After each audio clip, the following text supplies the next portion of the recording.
And welcome to Bouqui'S Place. It's going to be a fantastic week. It's going to be a fantastic day. I have a special guest, and you know what we do here. We don't talk about the awards. We don't talk about the accolades. We talk about things that plague human beings.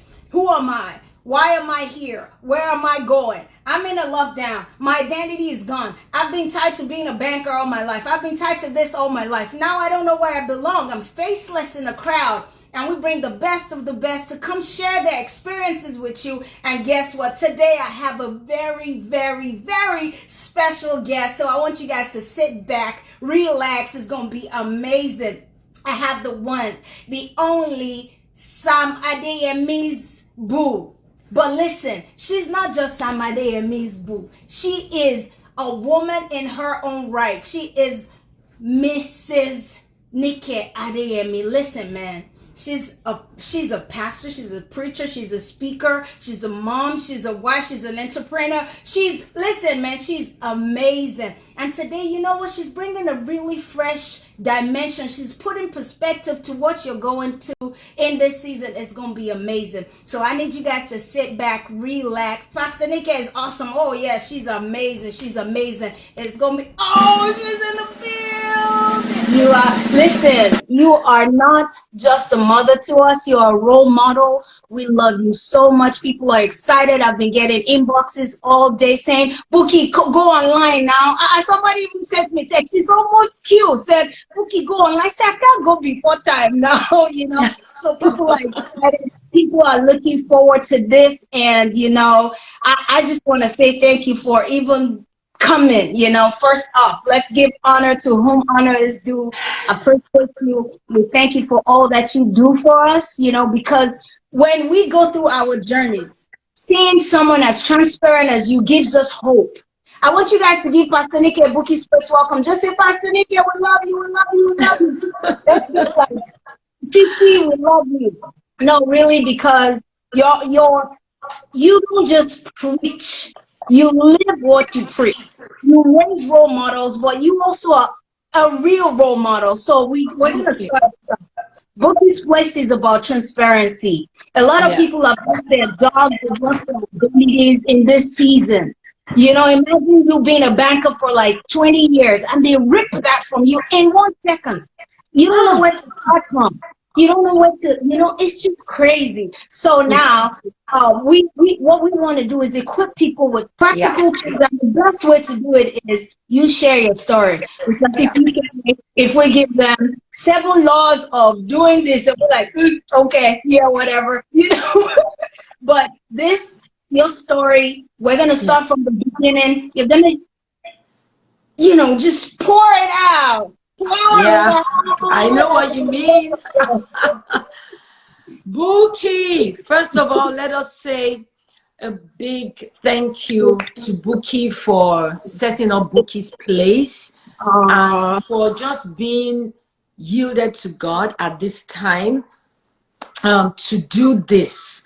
Okay, this is not just, oh, everybody's finding something to do, Insta Live, jumping on, but this was an instruction for you. This was something that came to your mind, something you had done years ago and you had forgotten about the name Bouqui'S Place on TV or radio back in Nigeria. But in this season, you caught on it and it's been amazing and it's been life-changing. At least I know I've watched 1 or 2 episodes so far. So thank you for having me. I don't take it for granted at all. You are thanking me, but I'm also thanking you because you can say, oh, they're old school, they're the old whatever, let's go for the, I mean, it's just a blessing to be called upon, not because anybody's anything. And I thank you and I celebrate you. We've been doing life for a very long time. So I'm here now and it's like, let's shoot. Father, thank you. Yes. Where do I start from? First of all, I want to say that, you know, I'm not perfect. I'm a very imperfect person, but I would just say maybe people have chosen to love me or maybe love me back. I'm not perfect. My husband is not perfect. We don't live perfect lives, but we try. to be leaders that we should. So I'm grateful for, to God for the goodwill that we enjoy from people, that people will just rise to your defense, and they don't even want to hear anything, and they just say, no, they cannot, So I thank God for that. And you're one of the people that really, have our backs and have been there for us too for a long time, as well as many other members of Daystar in and outside the country, wherever everybody is right now. So I celebrate you, Bouqui. Where do I start from? Okay. From the very beginning. Okay, from the very beginning, it will be long. Okay, I read architecture. I was born to parents. My parents are alive. They're both in Ibadan, in Nigeria.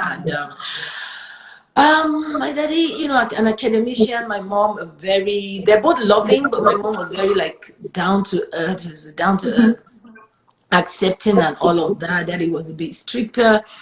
But fast forward, I came to Lagos to serve, to do my NYC, and then I met my husband, Pastor Sam Adeyemi. But before then, I know she would say, wow. It's like, Bouqui, I'm still going to deal with you in a moment.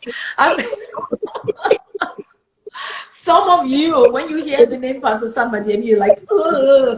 I know he's amazing, he's all of that, but sometimes I feel like when you hear his name, you're like, you just put me to one side. So we're going to come to that. Never. That is not true. I know that is not true, but since we're being vulnerable at Bouqui'S place, I might as well spew everything out. Anyway, give us some tea. Okay, well, but before I came to Lagos, so I was studying at Obafemi Awolowo University, a great Nigerian university. I was studying architecture 7 years. You went to Ife as well, but you didn't meet me there or anything. We didn't meet there. So many years of studying architecture, and then I finished. I came to Lagos to serve.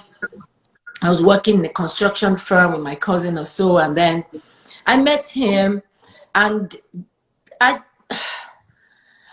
he was a pastor of a church, a young pastor, and I was a member. And then, of course, fall in love, this, that, whatever. Life happens, and then we start. But I realized that we were from two very different backgrounds. We were different as could be. But I saw that this person had a good heart. He was a pastor, and I knew that I loved him. And I also knew that God was leading me in that direction. So I don't want to say God said, so that I don't spiritualize everything. But in those days, I was a very spirit. I still might be, but with a little bit of wide-eyed, A little bit of salt. Yes, exactly. So maybe I wasn't questioning too much, and I wasn't, but I just knew that this was God, and, we hit it off and all of that. And the whole dating and courtship was about 10 months, which if I look back, I think it was short, considering the fact that we were very, very different, and we had, different backgrounds. So, cut the long story short, we started our marriage. And what am I talking? Is this supposed to be about marriage? Why am I talking about marriage? Okay, fine. Just go as you're being led. I'm being led, but when you said go to the beginning, but what happened was that, hey, I'm gonna be real with you guys. I don't know. I don't know. You're gonna put this on YouTube? Oh my God. Okay. We'll talk later about maybe some places you might need to edit afterward, because this is just for the Insta Live people. Okay. So it was hard. The early years of marriage was hard. And he knows, I can say this to his face, because we joke about it now. And I tell him that, well, it's our story and my story. I have a part of the story, which is my story and my journey, and it's part of life. The things that are not so good and the so good is happening now, but the not so good is part of the story, and we can't pretend about it. 27 years, of being married and 28 years of being friends. So we started, but one of the things I noticed was there was hardly enough time, Bouqui. There was hardly enough time for me. I can talk about it now. Before I couldn't talk about it because it'd be like, like painting someone black, or this is an amazing man, and how dare you talk about him in the negative? He's an angel, he's amazing, and he is, you know, amazing and all of that. But that exactly where also is where the problem really was, because both of us are amazing, both of us love people, but in different ways. And we thought this would be a great relationship to come together, but we were not giving ourselves. We were giving ourselves to people more than we were giving ourselves to each other. So we started the relationship, went on the so-called honeymoon. We won't talk about that honeymoon. We always still say we need to do it again. But again, we've had many others. So that has canceled the the so-called one that has. But what happened was that after we came back from Ilorin, where we had our so-called honeymoon, and we came back to Lagos, so he resumed work. I also resumed work, where I was working, and his work was in the church, which was Rema Chapel branch, Lagos. He was a branch pastor. It was only after about 2 years that 2 years or less than 2 years, a year and a half after we got married, that we now started Daystar. Yeah, 2 years after we got married. So this was a branch pastor. I was a member. That was where he found me. I was a member. I was the head of follow-up and visitation department. So I used to follow people up. I used to visit them. And that's where we hit it off, you know, just became friends. And I think, you know, the rest is history. So, yeah, you know, yes, but you know, that is a very long story if I go into the fact that I had a relationship that broke up, and he also had a relationship that broke up. So again, but that would be a very long story. So we got married, but it was hard because first day of resuming work, I think he resumed maybe before me, I'm not sure who, but I would close like 4 o'clock, so by 5 I'm home. And we had thought that, okay, you'll be home by 6 or whatever. So first day, so let's say this was a Monday or Tuesday, I think it was 9 o'clock. He came in. I looked at the time. I looked at him. I shook my head. You know, I had fumed inside. I had calmed down. I had fumed, and I was just waiting. It was just 2 of us. We didn't have anybody, you know, living with us. Just 2 of us. And then he came in and was like, yeah, I know. Sorry, you know. Yeah, it's not always going to be like that. It's just today. It's just today. There was a lot of work. Next day was 10 o'clock. I was like, you know, I don't even know if I had cried, stopped crying, but by the time he came in, I was like, you know, it was just a small apartment, so you just come in, you're there in the living room, and you're there, you know, and I just looked again, like, you know, I looked at the clock, because the clock was, you know, we had a clock, you know, weddings, then you get wall clocks, you get drinking glasses, all those things. So I think we had one as a wedding gift, and I was like, I didn't have to say, why are you coming so late? You said, you know, I just looked at the clock. I looked at him. He said, sweetheart, no, it's going to be, I said, let's just accept that this is how it's going to be. He said, no, it's not going to be like this. God forbid, blah, blah, blah. I said, let me just accept that I've entered one chance.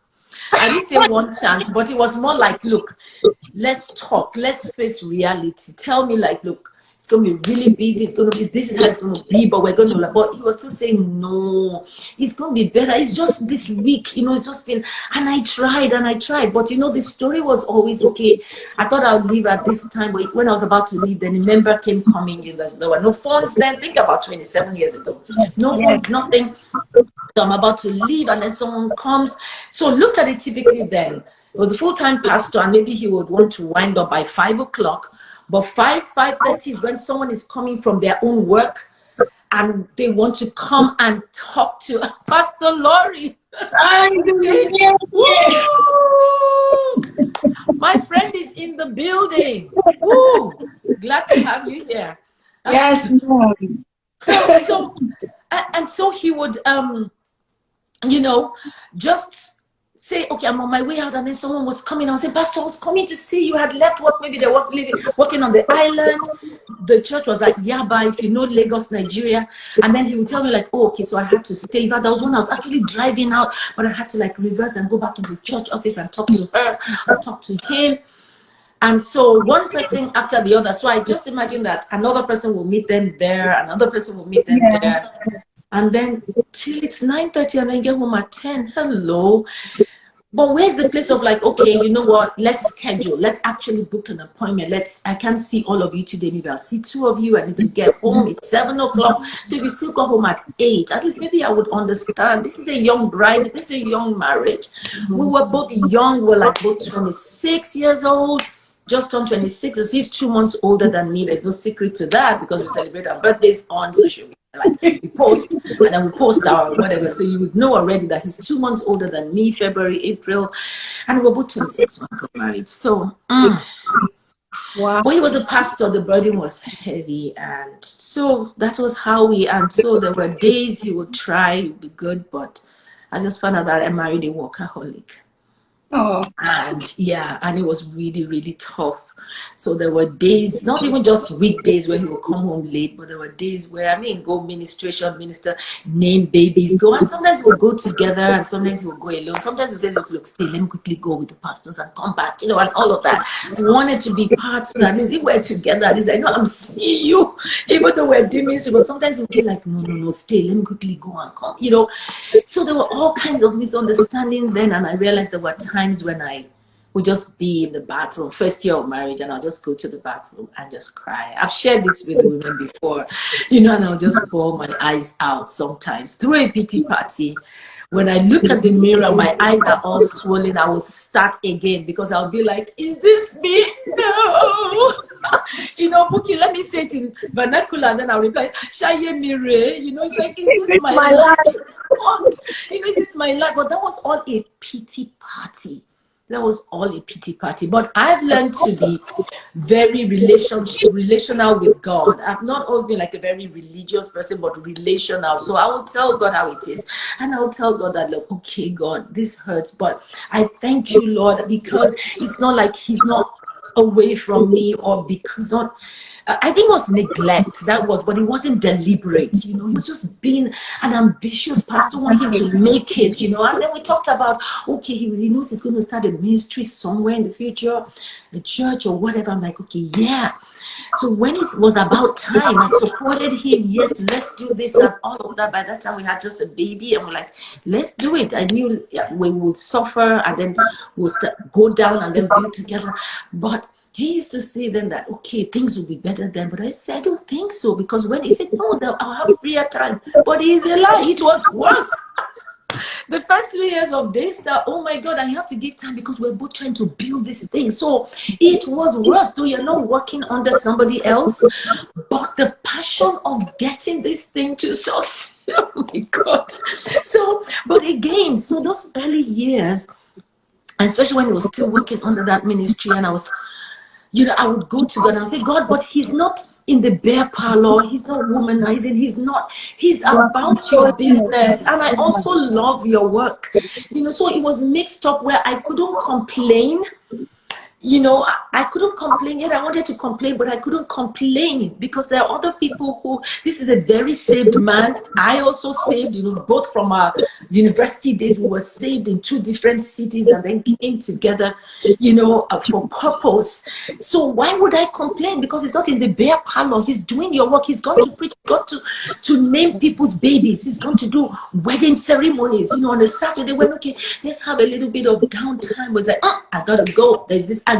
It's always I got to go. And even up till almost recent times, we're talking, it's more like, let me pick this call. And it picks, let me pick this call. No, until I realized, I jumped on one of my prodigies Insta Live, and they're my daughters, they're real prodigies. I won't mention their names, and both of them are pastors' wives, and they were talking about, I hide his phone. And one was saying, hiding phone? I do more than that. I'm like, yeah, look at my life. I was on their Instagram, and I was thinking, wow, why didn't I do these things? When I was much younger, I should have done these things. I didn't do these things, like hiding car keys or something. They were saying they would hide phone, they would hide car keys. Why didn't I do this thing? I think I was too nice to do those things or conceive that I could do those things. Because am I going to lie? I'm looking for my car keys. Am I going to lie that I didn't see the car keys? And then somebody's prayer meeting or somebody waiting for him to come and pray over their house, because in Nigeria this is you pray over house, you pray over new cars, you pray over everything. Pastor, we bought a new car, you must come and lay over on. Of course, in more recent times, we're like, bring the keys to church, we'll pray over the keys and just bless it. Or we pray over. But then in those days you had to be there physically because of the demand. And a young pastor too, you want your work to grow, and if you're not there for people, it may not grow, they may not come, and if they don't come, they will give their offering and you have nothing. And oh my God, it was something else. And I used to think, God, you didn't tell me. I was excited, but you didn't tell me the journey will be like this. But let me tell you something that we talked about in recent times, and we were laughing, but we were both laughing, but I was also analyzing that, look, this is not a laughing matter. Let's analyze this thing. That I know I would still have married you. But remember, the only time we ever fought during courtship, during dating, the only time we ever had a fight, because we didn't used to fight, but the only time we ever had a fight was, so it was my cousin's wedding, my big brother, the one I lived with. He married 6 months before me, and I lived in his house in Palm Grove. And he was getting married 6 months before us. My parents, I think they had already met him and they really liked him. Like, okay, sure, whatever. But he couldn't come. So we were talking about, okay, so the wedding, where we're going to meet up. Are you going to come pick me, or you'll meet me there? Like, you know, this is the time, the IV and everything. So he was like, I won't be able to come because I'm going to pray over somebody's house. Chai. That somebody was not our member in Lagos, but was a member of his brother's church in Ibadan, Rema Chapel, because his brother pastored also the Ibadan branch. But today, they are now members of our church, the Rema Chapel. They now eventually, did they become members of Rema Chapel Lagos? Eventually, and then they're members of Daystar now. But at that time, they were not even our members. They said, yes, we had agreed that. So they had built a house in Lagos with the plans to move to Lagos, but they were, and I was like, no, but can't you reschedule it? It was like, I freaked out. I was like, no, this is not acceptable. I remember them were in the car, he was driving, and that was the only major fight we had. Not that was good, because please, if you're in a relationship, fight, make up, fight, because you need to let each other know what things you value. So when we look back, I can't say I didn't know. So in marriage, when I was saying, oh, he was always coming back late, didn't I know he was always coming late? And even sometimes too, when he would visit me in my cousin's house, before we got married, sometimes he would come a bit late, you know. But he would still come and say, yeah, you know, he would still come. But it was once after we got married, because then you're living in the same house. So when I was like, but this is my brother's wedding. This is so much. He's literally my brother in their family. I'm like, he's the last born in their family. I'm the firstborn. So I'm literally like the last born in their family. And I couldn't believe it. He said, I don't even know what he said. I just freaked out. And he did not come. So recently we talked about it. Not that we've not healed and forgiven, but he was like, yeah, I'm sorry. I said, you don't have to say you're sorry. I mean, that is already way back. But in recent times, when we're analyzing certain things, we saw that was a pattern. You were a nice person, not like you were a bad person, but you were giving yourself out to your work, your calling. But in that one instance, you could have said, you know what, okay, oh God, I do remember that was the wedding date. Let me go change. I'm sure they will understand, because I'm sure they too want you to marry, and they know you have a fiancé, and your fiancé's big brother or cousin or whatever, that she lived in his house. What if they said no to you, that you couldn't marry her? Is it because you already got green light from them? I'm like, I was there alone. My bobo was not beside me. So I'm looking now that, why do you even afraid that someone else will even toast me and I'll agree, because they'll feel like, oh, she's the younger sister. Oh, that means maybe she's free. There's no ring on her hand, but she has a fiancé. But where is the fiancé? I'm like, that was huge. So when I look back and pattern of things too now, when sometimes it's too busy for me, or sometimes I've also gotten really busy too, of course, you know, but I see that it's that same pattern, and that's what freaks me out. Fast forward to how many years afterwards, we read the book, Five Love Languages by Gary Chapman. Five love languages. And I saw that my love language was quality time and words of affirmation. So when we read the book, his was physical touch. Who's in the Owner of building? Who? Chocolate City. The owner of Chocolate City. I'll do. He's saying hi. Oh, thank you. And Mike Oh, Abdul. Yeah. Yeah. I'll do, right?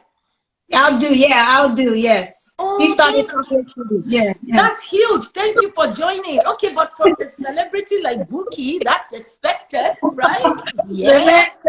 Mhm. Wow. Thank you, people, for all the love. So, I mean, so where was I? So I realized that quality time was my love. So when I read that book, I said, "Chai, this is what has been worrying me all this while." And you see, when you do not know something, you can't diagnose, because when you diagnose, you will understand. So if we understand, so now young people, before they get married, you're in a relationship, you can read the book and know.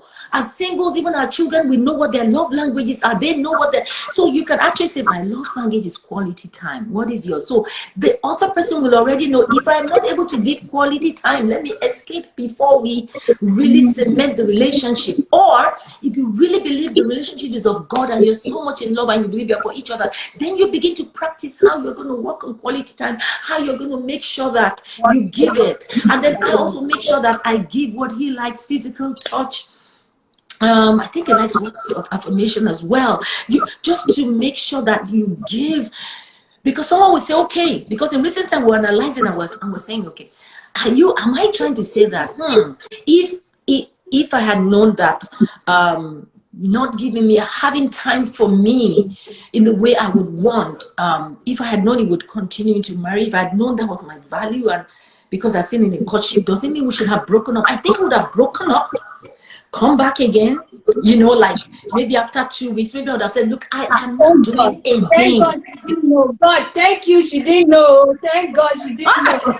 No, but we would have still come back in the relationship. Love you too, Pastor Mary. I would have still come back. I think it would have been like that time I freaked out. Maybe I would have sucked it in. Maybe I would have, and then maybe that was huge. And then another time it became big. Then I would have said, you know what, this thing is such a pattern.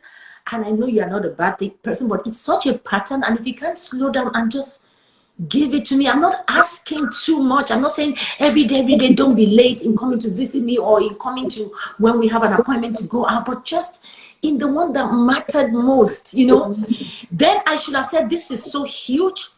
It's family is my value, and this is my brother getting married, the one I'm living with. So this is so huge. I should have seen it that you will pick church above me. I should have seen it that you put your work first before me. I should have seen that and made a big deal out of it. And if he didn't adjust, then would have called it quits. But then it would not be a permanent quit, because both of us, I think, will not have peace, because Oluwa is involved, right? God already has said this is a marriage that is for purpose. For purpose marriage. So marry for love and also marry for purpose. So we knew it was a purpose marriage. So it means that we would have still come back together, maybe after 2 weeks or a month of saying, okay, you know what? Let's try and work this thing out.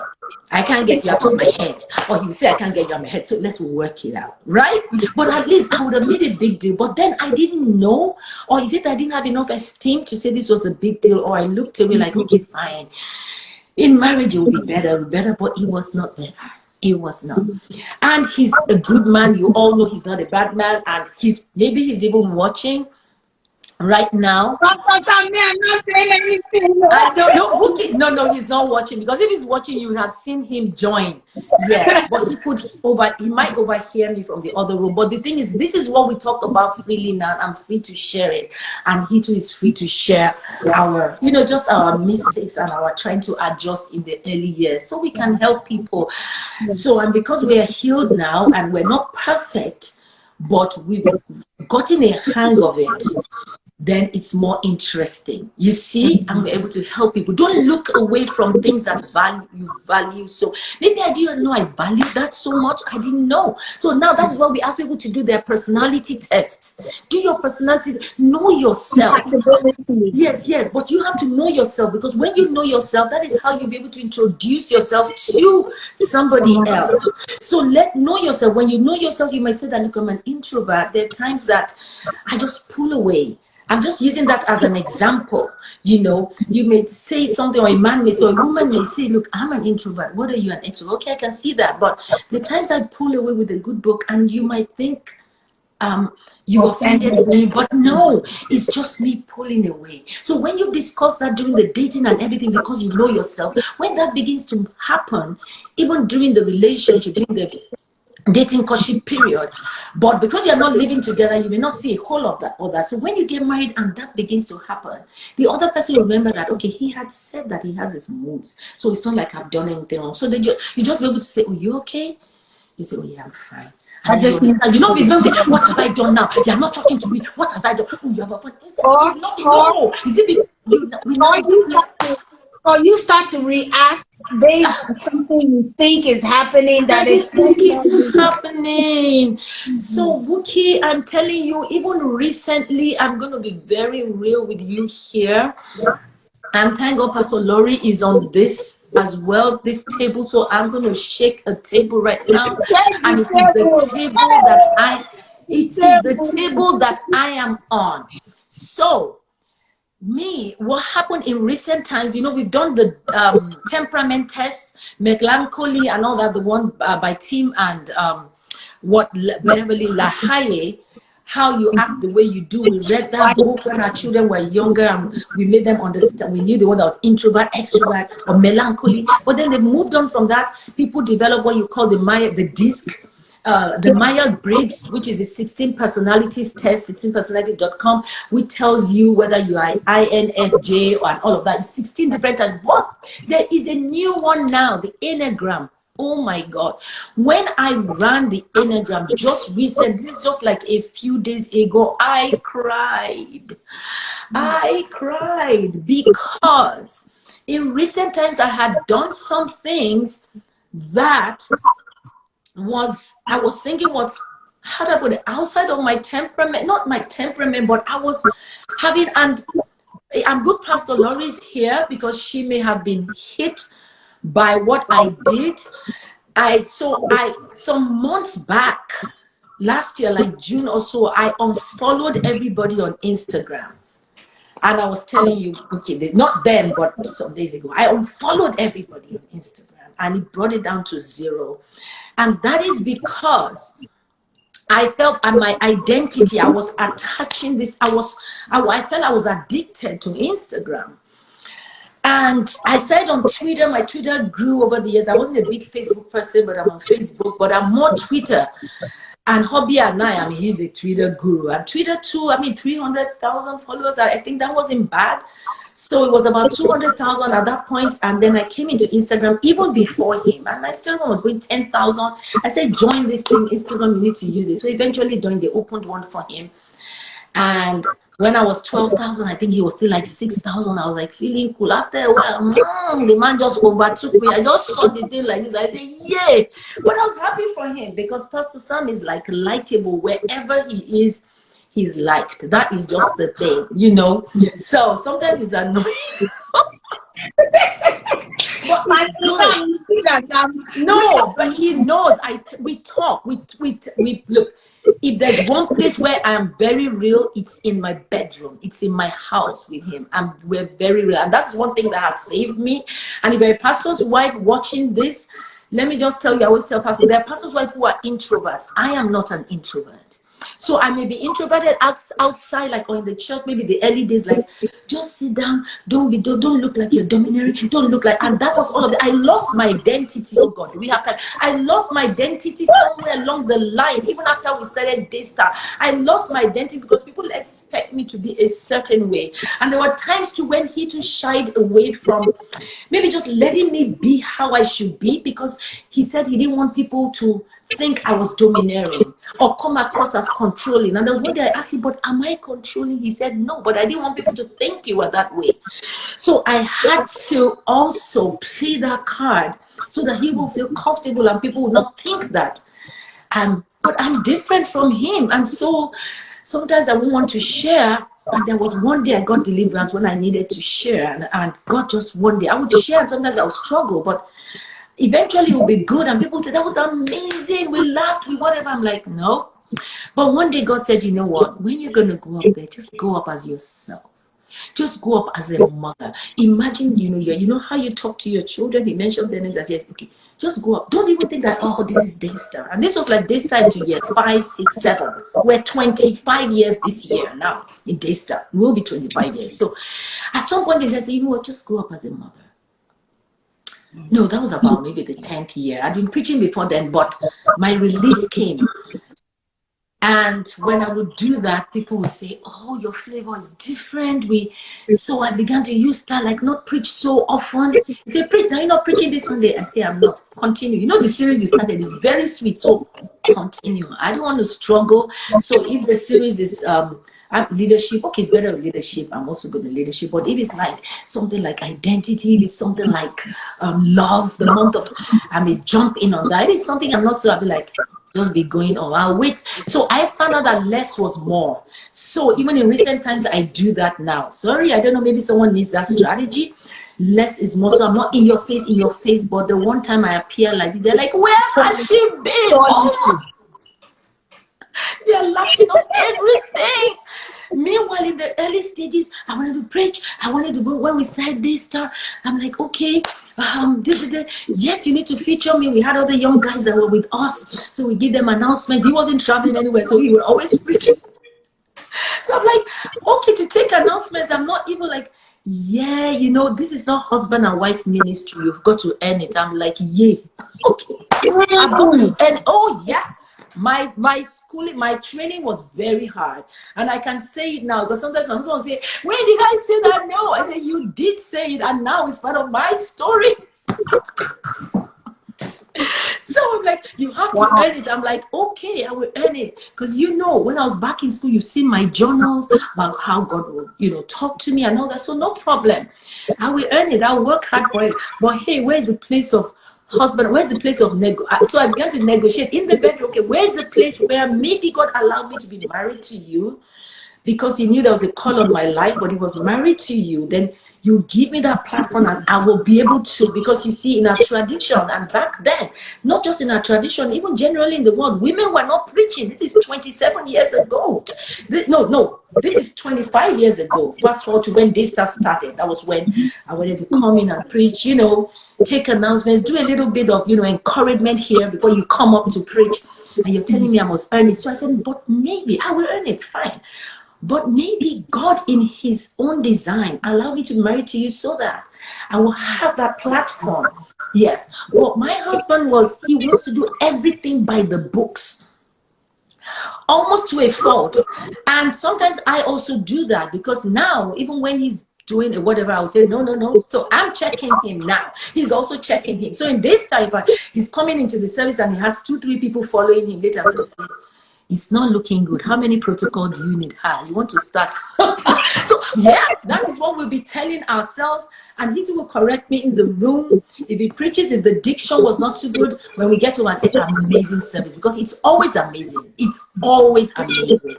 And then I can sandwich it and say, okay, you were saying some words, you were calling faith. And then you say, okay, yes, is this we got to work on that, but amazing. But then I'll compliment him again. But in all of it, no matter what, whatever way you pronounce it, people are still blessed. Because I would say nobody's going to tell you.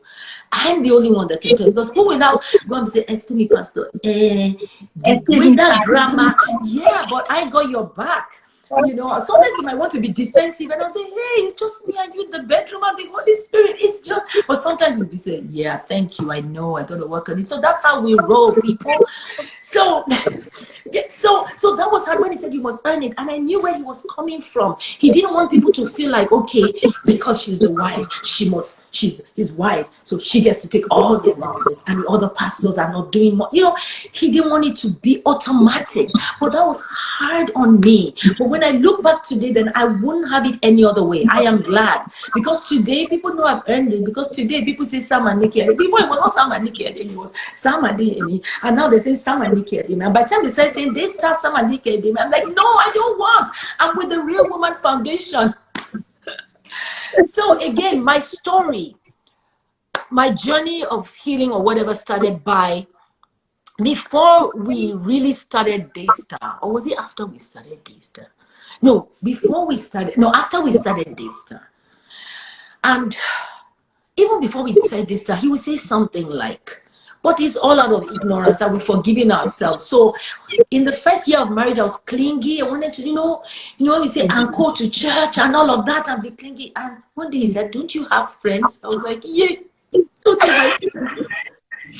All my single friends that I said, you better just stay, just move. Some were not married yet. Some I got married before them. I'm like, you know what? Excuse me. I may not have time for you people now because I need to. And he's like, don't you have friends? I mean, maybe one day maybe he just felt like, no, you can't come with me. Don't you have friends? I'm like, yeah. So I would look back at those words and take them personally. But now, years back, I began to be adjusted and realize that men need their space as well. And even though that was not the best model, but now I make excuses for him, and he also says, that was not good at all, but I realized then I had to stand alone and spend more time with God.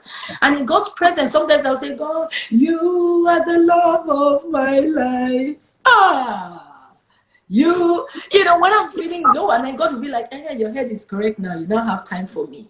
Before you are giving me 5-10 minutes because your Baba was giving you face. Now that he's not giving you face, you now say, and it was easy for me because I'll go back, think back at my days in school, in fellowship at Obafemi Awolowo University, was really vibrant in the fellowship. Those were my richest times, knowing God, growing in God's presence. And I'll be like, God, okay, I even met you first before I even met this guy.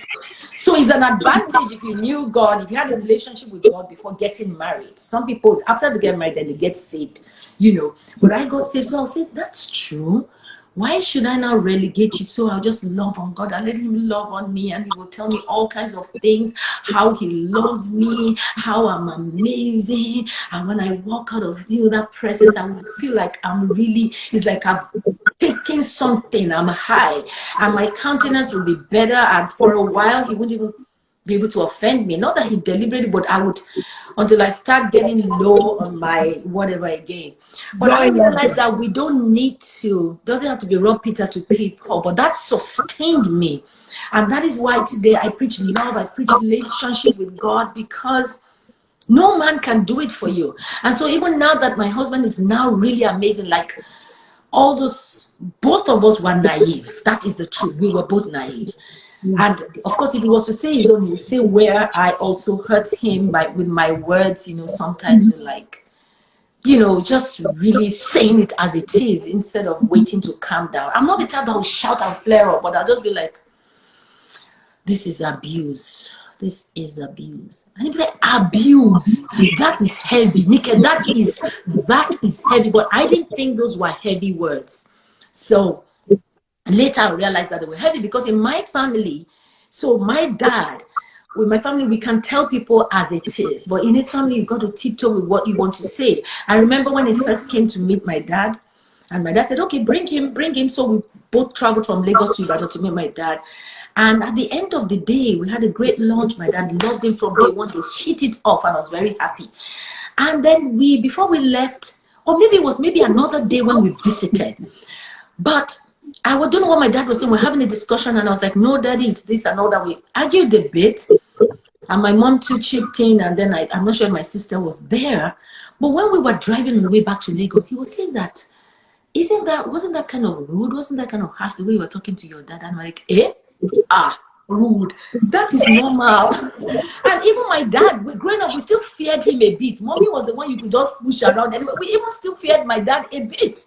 But as we go older, we could say, Daddy, no. He says this is red, and I think it's orange. I said, Daddy, it's orange. You know how some other children will suck it up and say, let's not, no. So I still now said, okay. He said, no, but the argument, I said, but look at it. Okay, look at it. Do you notice that as we left, we hugged, we kissed, everybody said yes? I said, hey, so that means there was nothing. So even if we were fighting, then we have finished it. So it wasn't like we were still on talking terms. We said, okay, well, that's true. Normal, growing up, and he's seen it before. Even at that time, whether it was when we came to meet first, and my dad would say something, and my dad would say, and my mom would say to my dad's name is Tunde Gabriel.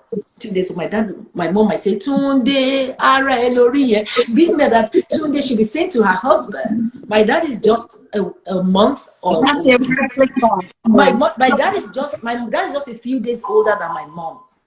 So my mom is a super sanguine. So I'm not totally sanguine. I have sanguine, but I have my moments. My mom is totally sanguine. I wish I could be totally like her because she's not easily offended. So she and my dad may have whatever, and the next moment she's packing his shoes, she's giving him a kiss, and I'm like, no, me, I must still hold it small. I'm like, how can you be how can you be so unconditionally loving? So when we argue, my mom would just say to him, because they also deal name by name basis because their ages are so close. So my dad, she would say to him that is yourself, that is you, that is why you got heads. That is why she would argue and say it is this, and you would, because that is you. She would telling him, her husband, that Tunde, that is you, Nika is you, that is why she's not totally me, like her will, laugh it off. So again, those were some of the differences that we had and brought into ministry. Ministry has its pressures, and the pressure of ministry was like people want to so it really hit me that people liked him, but you are living in his shadow. I didn't feel, and it was not just the shadow, and it's okay to be in someone's shadow because he's already like established minister. He was already known. He was a pastor. I was a member in the other church, and then we said, so it wasn't about, no, I didn't want the equal accord. I didn't want you teach, I teach. No, I even liked teaching outside because I used to say something like, hey, Jesus didn't say stay ye in the church. He said, go ye into the world. So I used to say, take the 4 walls of the church, and the young pastors, whoever are with us, I am going out, and I will tell the women, let's go out. Even then, the women want to learn how to set table and how to, I'm like, that's fine. But I'm like, people are dying outside. Souls are perishing. So I will go into the brothels. I will bring them to church. I will talk to the people that are not regular. The friendship evangelism. So even till now, I'm still more of an outside person. What kept me in was more of the children. But the moment they grew, I'm like, I am letting loose. I am going to the world. So social media is my space because I feel like now social media is democratized. My Instagram is my platform. I don't need any microphone. I don't need any pulpit. And that is to say to us out there, even in COVID times like this, COVID times is good because all of us have been too fixated about the 4 walls of the church. He said, go ye into the world. So you're supposed to be outside. So really all that, don't you have friends? All that, okay, you know what? Yes, I'm going to feature all before it comes around to your turn. And then I'm thinking that why wait? And also, honestly, without bitterness, my heart was drawn to girls on the street. Why are they selling their bodies? Don't they have a mother to tell them? And I became genuinely interested in them, and they became my friends. And that's how the Real Woman seminars were formed. The Real Woman Foundation shelter was formed. The orphanage, which is still standing, was formed because these people that needed the love. And when I began to hear their stories, I found that because they were not loved at home, or they had been abused, their father's friend had abused them. So when they came from wherever they migrated from, usually from the eastern part of Nigeria to Lagos in search of greener pastures, some thought they were just coming to work or live with their big sister. And they found out that it was prostitution, and then they had to jump in. And so there were stories of fragmented family relationship where their mom was not there, or their mom didn't see that their teacher was already abusing them, or their father's friend. Why can't you talk? To be like, one was like, my father's friend, he has been his friend. He has been in our family before I was born. So it will be my word against them. So I loved on them, and my career had a shift. It became I have a question, Pastor Nicholas. Yeah. Remember when Paul wanted to be friends with all the disciples, and they were like, no, what if you now plan one day and kill all of us? So it was actually because God sent him to the Gentiles. His destiny was the Gentiles. So that's not opening the door for him was so that he could fulfill destiny. What if all that happened so that you would not be in the church? What if God magically orchestrated it in such a way that you will fulfill destiny? Because the church, if they had embraced you, you will be first lady with hats, doing money again. That is why, I'm grateful to my husband for that. It was not funny during the journey, but I look back and I'm glad that he was hurt, that he was, because it brought purpose in me, and he didn't know, pushing me away as it seemed, not leaning on him too much, even though, so even while him wanting his space, also saying, look, you go do something else. I was reading it as rejection, but God was using it to draw me in. Yes, and then I became sensitive to rejection, to people who are rejected, because I would say, at least me, I still have a husband at home. Okay, so even if I'm not happy with him this moment, and I'm counseling someone, a young lady who's had rejection from her father or so much pain, that moment, I immediately, I can't even remember, I was not talking to my husband by the time I get home. Why? Because I have seen people whose cases are even worse than me, and then I feel so guilty, like, Nika, you still have a husband, he loves you. It's just like, you feel like he's not doing what, he's still waking up, you're on the same bed, but this is huge. So when I began to see what they call real rejection, sometimes I would say, Lord, I'm sorry. You repent. Yes, that kind of a thing. But we're not making light marriage, that you need to also, give yourselves to one another. Again, because some people may not be able to hang in there. What if 3 years into the marriage, I call it quits, and then I later regret because I said, okay, if I had... So then, because there are women or men who are married today, they'll say, oh, if I knew what I knew in the first 3 years, I wouldn't have thrown in the towel. Do you see? So again, just still be there for each other, but carefully help mold them, say, look, you go do something, you go, because he wasn't saying there's fire in you, so stop clinging to me, go do your, no, it was more like go. So I had to go figure it out, because he too didn't know what he was doing, but God who is so merciful and faithful, so again, that is where I discovered my purpose outside the four walls of it. 3 minutes more. I can't believe it, Pastor Nike. We have 3 minutes more. Oh my God. Where's that place in Acts 10:13, when the voice came to Peter and said, arise, Peter, kill and eat. And Peter said, no, Lord. No, Lord. You said we should not touch the unclean thing. But do you know that if God said, do not eat these unclean animals, and in a vision you saw angels, you saw a sheet being lowered before you, and there were unclean animals inside, and the Lord said, Peter, eat. And now Peter is arguing with the Lord, because Peter didn't say, get thee behind me, Satan. Peter said, no, Lord, I will not. That means he knew it was the Lord, but he was arguing. He said, so is he trying to say, God, you can't change the syllabus? I will hold on to the old syllabus. Lord, you move on with the new. How is that possible? So you see, sometimes we cling to the old. He's pouring new wine into new wineskins, but we're staying with the old. We're staying with brook cherry that has dried up. And we're still saying that, no, brook, I command water to come back. Meanwhile, God has said, go to the widow of Zarephath, where I will feed you. But you're like, no, that cannot be the voice of the Lord, because the Lord has said I should come to protect. But God didn't say die there. He didn't say die there. Some people, when they say, we die here, we die here. No. Season. You cannot die there, because for a season, the brook fed you. But God said, I'm done with the brook. Move on to this. But you're like, God, I am not done. So I'm going to stay with the brook. You will stay forever. You will just wonder why life has passed you by. So in this season, flexibility is the key word. Flexibility. God is the God of the now. He is moving with us. Even the children of Israel, he moved with the pillar of cloud by day and the pillar of fire by night. So who are we to dictate?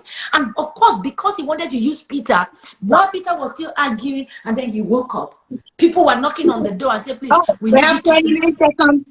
29 seconds. People are saying come back, but I know you are busy, so we can't come back.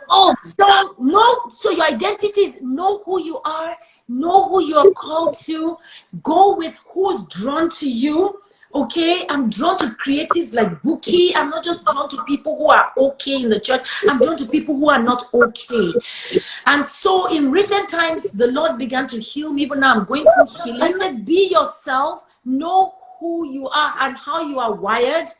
So because I recently did the Enneagram personality test, I realized, and this was just a few days ago, I broke down because I realized, I won't tell you what my type is. Go do the test. And my type, it breaks down who you are, how you are wired, everything. And it talks about your weaknesses, the weak side. Is there a website we can find it on? Just go to enneagram.com.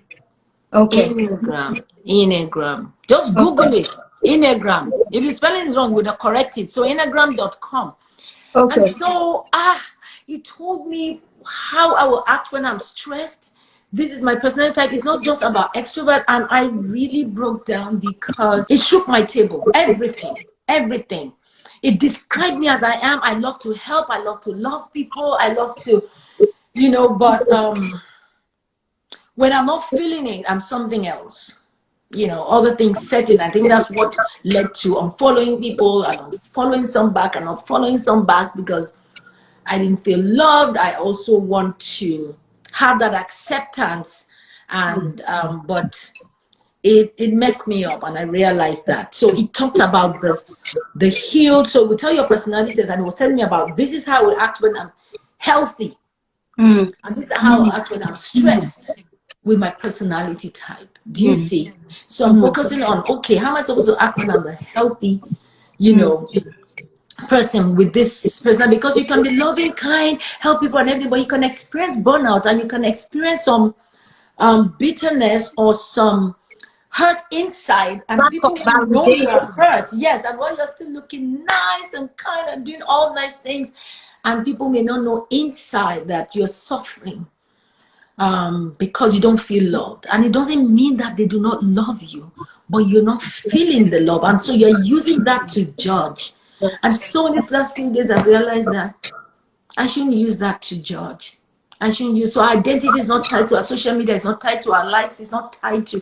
And that was what I was fighting when I thought, let me unfollow everybody and follow a few people back. And so the people I didn't follow back may feel like, they may not tell me, but they may be like, oh my God, if she's following so and so and she didn't follow me back and she unfollowed me, I must have done something, but you didn't do anything. It's me trying to have a coping mechanism, which may have been worldly or may have been a wrong coping mechanism. I don't know, but I just needed to cope. I love Instagram, but I felt it was addictive and I can't throw it away. I'm using it as a platform for ministry. I'm using it as a platform for love, exchanging love. You like my like, I like your like, how you doing? But it was becoming too overbearing for me that I wasn't focusing, and it was just becoming overbearing. But now, because I am in this space that I'm getting this new healing and new discovery, I am happy. And that shows how imperfect I am. If I am just still discovering some things about me, about my personality and my, it's like shaking table. It's like, you have some dark side when you realize that, okay, so there's still some dark side. And I'm not saying dark side like I'm not saved, but Nika, you are not all that and a bag of chips. Now it's you time are all that and a bag of chips. but what I want to, so what I'm saying now is self-awareness. You see, when we are not aware, we don't give our best. So self-awareness was low at the time we were getting married. I couldn't describe myself. I was not very aware of myself. I think Confucius or whatever said, know thyself. And in the Bible, to know yourself, and take heed to yourself and to the flock that the Holy Spirit, that the Lord has made you overseers of. I am just trying to be, born again. But this is so internal that I didn't have to share it with anybody. But it's such an internal work that the Lord is doing on me and I'm doing on myself. And that is why it's identity and it's the uppermost thing I want to share. We share a whole lot of things, 6 steps to success, 7 steps to success. But we will self-sabotage ourselves when we have amazing things to do. But when we are not emotionally healed or emotionally adjusted, or when we second guess ourselves, or when our thinking is off, when we're not in that mental space that we will throw away what we should embrace. We will embrace what we should throw away. We'll be thinking, they're so hard on themselves, they'll be thinking, I'm not good enough. Why are they giving that job? Some people are like that. Mine is not that. Mine probably is the other side where I think, yeah, I'm okay. I'm a loving person. I'm nice. I know I'm nice. I know I'm loving. I love people. But you're loving when you're over loving and you expect them to love you back. If they're not loving you back, then you begin to feel somehow. Then there's something there. There's motive. And the Lord has to deal with that and excavate that. But there's some who are so extreme. Maybe they are more introverts and they're amazing, but they do not accept that they are, because they're always still thinking, I didn't do that. And some are just warriors. Some are just warriors. What is huge to you is huge to you. And what sets people off, you don't know. Anthony Bourdain, that CNN guy last year, 2 years ago, that committed suicide. People looked at it and said, this guy, we want your life. You travel around the world tasting food. You're doing what you love. And you had an amazing daughter. Why did he kill himself? Depression. What was he dealing with? Was he dealing with being unloved? The whole world, well, most of the world loved him. But was he dealing with some deeper things that we didn't know? Because it was a shock to everybody. It may be like, I just thought, okay, if he had Christ, if he had Jesus, if he had the Holy Spirit, maybe the Holy Spirit will let him know that, no, it's going to be okay. I don't know, but it was so mental. So we all have to protect our mental. It was so mental health. Well, his outward looked amazing. Like, this guy travels, he tastes food around the world. People are loving on him. But maybe he didn't feel loved. Or maybe the enemy was telling him a lie that you're not loved, you're not loved, okay? They only love you because on TV, yes, you bring in the money for CNN, whatever. Maybe he was telling himself. Maybe something was telling him that it's not reality. Yes. And so we were shocked. And he was missing from the world. And we thought, oh my God. So again, we should never judge what anybody calls huge to them. And not say, oh, your own is even small. Look at what mine knew. Say what you're going through, I see what I'm going through, and let's strengthen one another. So I just want to pray for people going through stuff in this season. People have been going through stuff before COVID-19. Even now in COVID-19, it seems to make it worse, but please just hang in there. And you see, Bouqui, in this season of COVID, there are winners. There are winners in every industry. Look, businesses, some are thriving, some are not. Well, you notice that if your business is not thriving in this season, your emotion, your family life may be thriving. Focus on that. Take joy in that. Your relationship will be thriving, yes. And then when the COVID is over, your business may start thriving. Or right now, maybe all you can do is you're not even making any money, but you're doing all the Insta Live, the finance Insta Lives, you are jumping in on webinars, and you're gaining a lot. But look at what you're gaining. So some businesses are doing well, some are not doing well. But you know what? In this season, the family should be a winner. Why? Family and relationships, because you are all in the same space, whether you like it or not. So all of us, we are here. Pastor Sam is here. We got locked down here in the US, not in Lagos, Nigeria. We could have been there and our kids here in the US, but we are locked down in the same space. So again, we've got to bond. We've got to do it. And the first 2 weeks, it was stressful. I needed rest before COVID. So when it happened, I kind of low-key thought, Lord, did you hear my prayer? I didn't say put the whole world on rest. Was this just for me? But now it's not fun anymore. And then I realized my husband declared, Pastor Sam declared Daystar year of rest. In December 31st, he said it's a year of rest. Where in Hebrews 4, he says, now there remaineth there a rest for the people of God, that we have ceased from our works. So because he has finished the works before the foundation of the world, so we should do work from a place of rest. So during the COVID, I'm like, did God want us to like truly rest? Not just the rest, but like truly rest. And for the first 2 weeks, we're not resting because you're doing webinar on one side, I'm doing Insta Live. As a matter of fact, if I have Insta Live, okay, I've accepted Insta Live with Bouqui for so and so date. I hope you're not doing a webinar. Not because we don't have two sets of lights or whatever, but because in the same space, someone's voice shouldn't be interfering with another one. So David has something super busy because it's helping him to record the church services and send it to the media people in church. So we are all doing, my daughter too is doing her homework online. So sometimes she's like, please, can everybody quiet because I have a Zoom meeting with my teachers. I'm like, okay. So we're like, but in everything, we've got to live together. We've got to pull together, even through the busy. So I say that what God wants, what we can get out of COVID, though it was a plan of the enemy, but you know God, he will always still get glory out of something. So that at the end of the day, the enemy will say, had this thing not happened. I know people are dying and it's so sad, but at the same time, People are living and people are being birthed. Destinies are being birthed. People are still enough. Someone whose business is not doing well. It may not be, how do I vamp up this business? Vamp it up. It may be like, be still. And God may give you another business entirely, another angle, another segment. Open your eyes. Open your eyes. And let me tell you, even in this season, those who are single won't say, before COVID, we've not had relationship. Now during COVID, do you know that during COVID, some people will get engaged? During COVID, some people are going to be texting each other.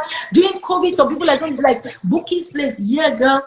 Entering people's DM and all of that, because it's technology. It's technology. Relationships will start, relationships will flourish during COVID.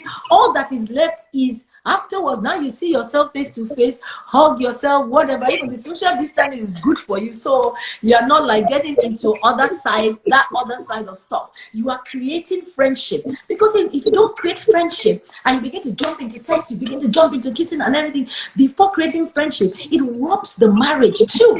So people can build solid relationship by talking on phone, by video. Girl, I can't wait to hold you, to touch you, to talk. But meanwhile, you've now been friends for 3 months during COVID. So people shouldn't throw out, when there was no COVID, there was no relationship. So it is inside COVID that you will have God ordained relationships where you're talking on phone for hours and you find your rib and you're like, oh, but we could talk and talk and talk. After a while, we change it to FaceTime and we're seeing each other. I'm like, okay, I'm going to sleep. You too. Good night, good night, good night. Are you awake? Are you awake? I am telling you, people can take their love life to the next level. Hints, boys and girls, take hints. Take hints from nothing is off limits during COVID. We've just got to look for that ray of sun, that silver lining, that God, what do you want me to get out of COVID? What will you do through me or for me out of COVID? People who didn't preach before, they are preaching now, and I'm happy. People who, again, you started Bouqui'S place or you revamped it during this time, and it's just amazing. People who maybe have not been worship leaders, they know they can sing, but maybe they were never approved or good enough or accepted for the choir. They didn't pass the audition. Hey, set up your Insta Live, go or whatever, sing, put it out and say, this is me just singing. And then people are like, what amazing voice. So just do you. Heal, find your identity, roll with it. Forgive, talk to those who you need to talk to. Since you're not going to be seeing them face to face, you're just going to call them and, not out of, all of that will be going on, but it shouldn't be out of fear, because some people will think that, if I die, I want to make food. Let me make up with all the people that, no, you're not dying, you're not going operate from a place of fear. Yeah, so people have been vulnerable, and you to live your truth, be vulnerable too with people as much as possible, because we all suffer and we all heal, and even those you think are already there, they're not there. I'm not perfect. Pastor Sam is not perfect. He's enough for me. He is enough for me, and I thank God. But we keep trying to be better, And when we are stressed, when people are stressed, that's when that, that side, like demons are kind of like trying to. And I find out that, play music. Let good gospel music, good rap, like Bouqui'S rap, or whatever does it for you. Like classical. I like classical music. I always like classical music. People don't know that about me. I've always liked classical music, Beethoven and or whatnot. Just listen to what will bring a pleasant atmosphere around you. And at the end of the day, you find yourself prophesying, you find yourself thinking good thoughts, So Bouquie, thank you for having me, and I just pray and bless for everyone that watched in the first segment and in the second segment, that there will be healing, there will be empowerment. You will receive ideas, witty ideas, creative ideas. Oh, the Lord will make even your tongue like the pen of a ready writer. In your still moments, you will download from heaven. Even for the next 5-10 years of your life, things that you will be and you will do, the Lord will show you things that are not even for now. Everyone needs to have a journal. So Lord, in Jesus' name, open the windows of heaven, pour out ideas for your people, pour out grace, truth, show them angles which even others have not seen before, Father, and that will still their hearts, oh God, and let them know that there's life after this thing, and we'll get through it. So, Father, we pray for those who have lost a loved one. Lord, please comfort them, strengthen them, and bless them, oh God. Give them beauty for ashes. Give them the oil of joy once again. In Jesus' name. Amen. Bless businesses, Lord, like never before, oh God. Bless marriages. Those who are single, Lord, bring them together, oh God. Let them start relationships that will lead to fruitful homes in Jesus' name. Amen. Amen. Amen. Oh wow. Can I get 100? Pastor Nick, we love you. Like capital L-O-V, capital L-O-V. Pastor Nick, I just want to say thank you so much. We appreciate you. We love you for being so transparent. Listen, this is what the world needs. Because we are walking our path, regular people, and we think that this Christian journey is just so big, we can't attain. Because the people have made it look like it's for superheroes. And because I first saw it in my mind, I said, I can't be a superhero. I'm just going to do me. But the truth is, God wants us to bring ourselves the way you've explained to us now by not even saying it. You showed us your life. That look, this is me. I have my inadequacies, I have my excesses, and I'm working things out. And that is the transparency we need in this season. So we just want to say a Bouqui'S place, thank you. Everybody, cash up. You know, money is my own love language. Cash up is my own love language. Cash App is your love language. Oh my God. Yeah, text me your Cash App. When we are done, you text me your Cash App, okay? And I forgot to say, I should have told you. I have to. No. I forgot to tell you that I want to say, hey, I'm having a webinar on Thursday. If you go to the link in my bio, it says free webinar, my link tree.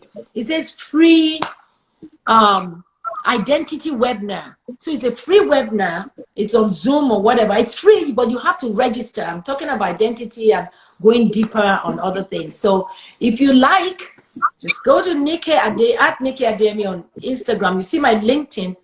Click on it and then click. It's a short registration, just your name and email. That's all we ask for. So, okay.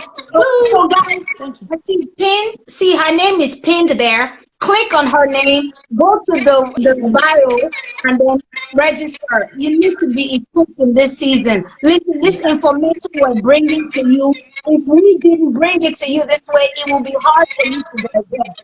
No matter how much you love your baby, when you have a baby, you don't give the baby steak. I love you, I take steak. No, you break it down in such a way that the baby can take it and digest it, and you being so, I mean, like, this is unprecedented, your transparency. We just want to say thank you. And thank I you celebrate so you, Bouqui. I celebrate you. You have evolved, you have transformed and transformed over. You've been many things, and there were times when it's like, what am I? I'm doing rapping, I'm making shoes, I'm doing a show. Now you're a pastor, Reverend, was it Reverend, was it? You have this Rambo. I'm like, you are still evolving, but all of that is coming together because God is using you and you're not limiting yourself. You are allowing that flow. So to everyone, allow that flow. Don't just say, I'm one thing and I'm going to stay. Look, if God is saying, go into this area, try it out. Try it out because that may be where your breakthrough is. Thank you so much, Pastor Nick. We love you. You guys go register. Thank you so much. God bless you. Bye. Bye.